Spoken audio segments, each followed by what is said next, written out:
Okay, so Space Center Houston.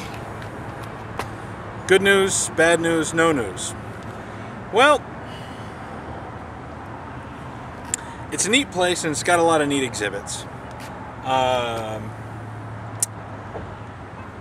The thing though that gets me is the way they kind of rushed us through with the tram. And because here's what happened.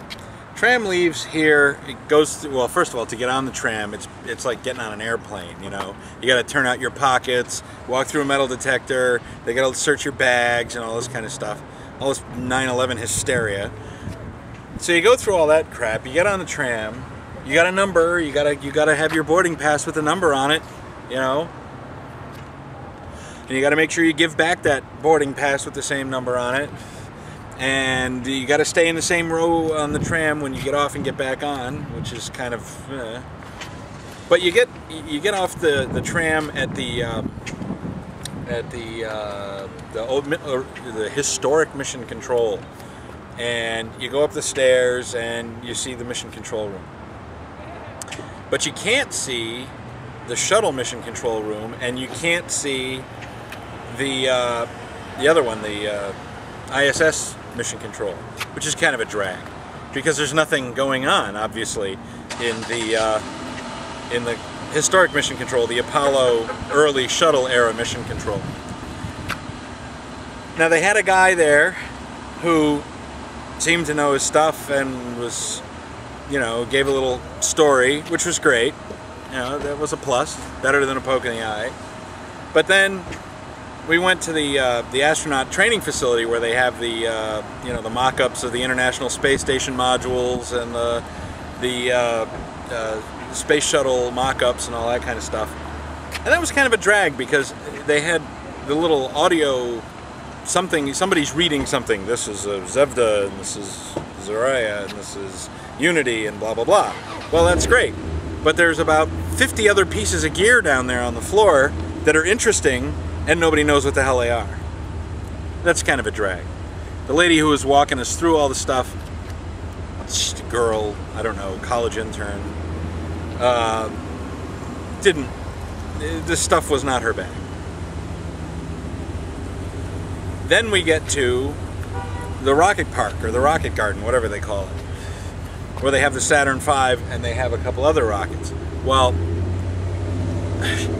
we get there, and they're like, okay, if you want to see the rocket, you know, get off the tram, go in, and we'll be back in 10 minutes to pick you up. 10 minutes. Okay, the Saturn V is a 300 and some foot long rocket. It's huge. They've got all this stuff to read, they've got all these pictures to look at, they've got all this material for you to go over in 10 minutes. What the hell is that? Okay, everybody back on the tram, everybody back on the tram. Back to the visitor center, and don't get me wrong, the visitor center's got a lot of neat stuff in it. It's got the Apollo 15 CM, 15-17, the Apollo 17 CM. It's got one of the Gemini capsules, I can't remember which one. One of the Mercury capsules, can't remember which one. Damn it. Anyway, it's got one of the Mercury capsules. It's got a full-scale mock-up of the crew compartment on the space shuttle. It's kind of cool. You know, there is cool stuff here, but I kind of got the same feeling I got at the VLA. If you know nothing about what's going on, then, oh, there's so much to see and do. If you know something about what's going on, then there's really nowhere to dig deeper. There's nobody there to tell you, give you more information, or expand your understanding. It's just not there. So, it had its good points and it had its bad points. Tell him. What do you tell him? So, would I come again? By myself? No, probably not. With somebody else, somebody who'd never been? Sure, yeah, I'd do it again. But I'm glad I came, and I think I've as I said before, I think I've burned it out. I think I've seen the hell out of it. It's time to move on. So that's that.